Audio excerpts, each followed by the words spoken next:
अभी देख रहा हूँ मैं पिक्चर की कास्टिंग कर रही हूँ। चलो और पीछे जाओ कि तू हीरा होता ना गई खली के हमारे स्टोरी शुरू हो गई वो पहले ही गाने तेरे से रुक जाओ हीरा डीजे कि तू हीरा होता खड़ा रहो आराम से हम पना हो गई तो मंच पे चाय लेके आइए चाय मंच पे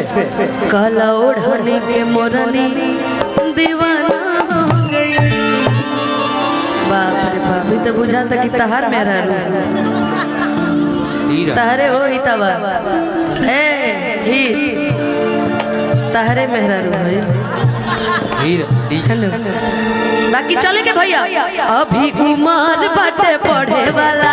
होवा के पढ़े वाला न लव करे वाला अभी उमर बाटे पढ़े वाला होवा के पढ़े वाला न लव करे वाला रोग के तहरा दवाई हो हम करबू पाई हो रोग के तहरा दवाई हो हम करबू पाई दवा बना हो गई काहेन करा के बेचैन कइले बड़ बुढ़ा गई ने तारा याद में हैं कि तू हीरा होता एकर चेहरवा मिला त जो ना लइका मंगिया भर लेवे लइकिया के कोई खन मिला कि तू कौन हु करत रहे जो पढ़ कर पे कि तू हीरा होता हम पना हो गई काला ओढ़ने के मोरनी दीवाना हो गई काला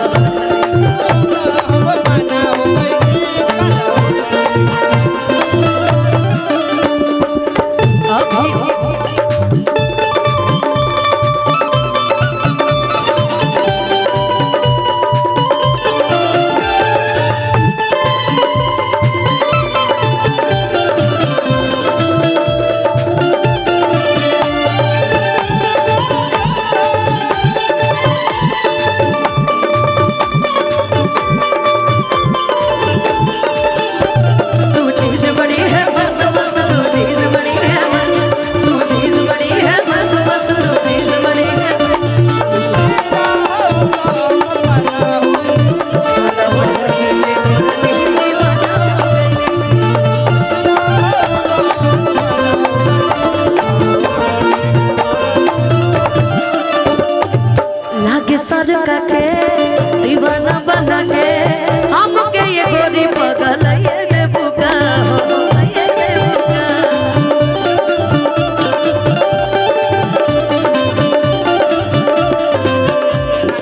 राकेश जी लड़का के चाचा अच्छा लाके सरका के दीवाना बना के हमके ये गोरी पगल ये बुका हो ये बुका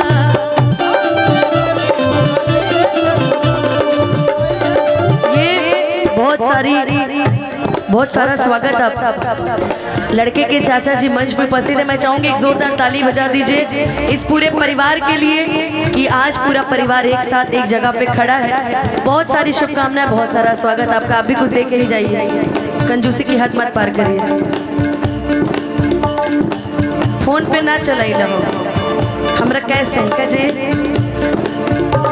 पक्का चली रहो तो विश्वास करत नहीं अच्छा तू तो ही था तू जा लेकिन चलत रहे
तोनी के होने चला चला चला अभी जीतवा कि छोड़ के अपनों करिया हो घूमिला पीछे गोरिया हो निकामा हो गई तू ही राह उता हम बना हो गई गला उड़नी के मोरनी दीवाना हो गई तू ही राह उता हम बना हो गई गला उड़नी के मोरनी दीवाना अभी उमर बाटे पढ़े वाला आगे बढ़े वाला न लाभ करे वाला अभी उमर बाटे पढ़े वाला आगे बढ़े वाला न लाभ करे वाला छोड़ के अपनों करिया हो घूमिल पीछे गोरिया हो छोड़ के अपनों करिया हो घूमिल पीछे गोरिया हो निकामा हो गई तू ही राह होता हम पना हो गई गला उड़नी के मोरनी दीवाना हो गई तू ही राह होता हम पना हो गई गला उड़नी के मोरनी दीवाना तू ही राह होता हम पना हो गई गला उड़नी के मोरनी दीवाना हो गई तू ही राह होता हम पना हो गई गला उड़नी के मोरनी दीवाना हो गई